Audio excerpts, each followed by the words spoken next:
ഇത്തരത്തിലൊരു സെമിനാർ, വ്യത്യസ്തമായ സെമിനാർ സംഘടിപ്പിച്ചത് വളരെ അഭിനന്ദനാർഹമാണ്.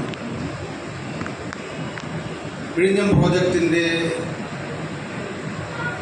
ഒരു കാര്യം ചെയ്യുവാൻ കിട്ടിയ ഒരു എളിയ മലയാളിയും വിഴിഞ്ഞത്തുകാരനും സ്ഥലവാസിയും കൂടിയാണ്. 2023 നവംബർ 15 ഷെൻഗോ എന്ന് പറയുന്ന ഷിപ്പിൽ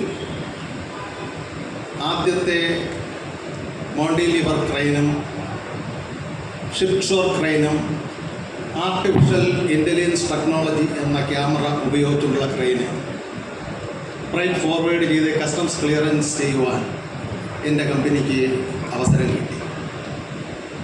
ഞാനും ചെറുതിലെ 82 കാലഘട്ടം തിരുവനന്തപുരത്ത് നിന്ന് ബോംബെയിലേക്ക് വണ്ടി കയറിയതാണ്. അവിടെ എൻ്റെ ഗുരു എന്ന് പറയുന്നത് രാഷ്ട്രീയ സ്വയംസേവക സംഘമാണ്. കാര്യാലയത്തിൽ നിന്നും 82 കാലഘട്ടത്ത് കാർഗോ ലോജിസ്റ്റിക്സ് ആണ്. അന്ന് ലോജിസ്റ്റിക്സ് ഒന്നും വന്നിട്ടില്ല. നമ്മൾ ആരാധ്യനായ പ്രധാനമന്ത്രി ലോകാരാധ്യൻ ശ്രീമാൻ നരേന്ദ്രമോദി അദ്ദേഹമാണ് ലോജിസ്റ്റിക്സ് എന്ന വാക്കിനെ ഇൻ്റർനാഷണൽ ലെവലിൽ ഒരു മോട്ടിവേഷൻ കൊടുത്തു. G20 അധ്യക്ഷനായപ്പോൾ തിരുവനന്തപുരത്തും ബോംബെയിലും കാർഗോ കോഴ്സ് പഠിച്ച് ഇൻ്റർനാഷണൽ ലെവൽ കോഴ്സിന് പോണവർക്ക് 1 ഇയർ ഇന്റേൺഷിപ്പ് എടുക്കും.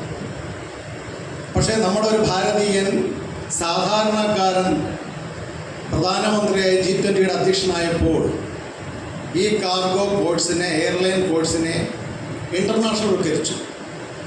തിരുവനന്തപുരം ലോജിസ്റ്റിക്സ് STP കോളേജിലെ എൻ്റെ കുട്ടികളെല്ലാം വന്നിരിക്കുന്നു. അവർ എഞ്ചിനീയറിംഗ് കാർഗോ സെക്ഷൻ ഷാഗുൽ പഠിപ്പിക്കുന്നു. ഈ കോഴ്സ് ഇവിടെ നിന്ന് പഠിച്ച് ലണ്ടനിലോ സിംഗപ്പൂരോ പോയാൽ അവിടെ 1 ഇയർ ഇന്റേൺഷിപ്പ്. പക്ഷെ മാനനീയ പ്രധാനമന്ത്രി G20 അധ്യക്ഷനായപ്പോൾ ഏകീകരിച്ചു. Customs clearance and forwarding, international air transport association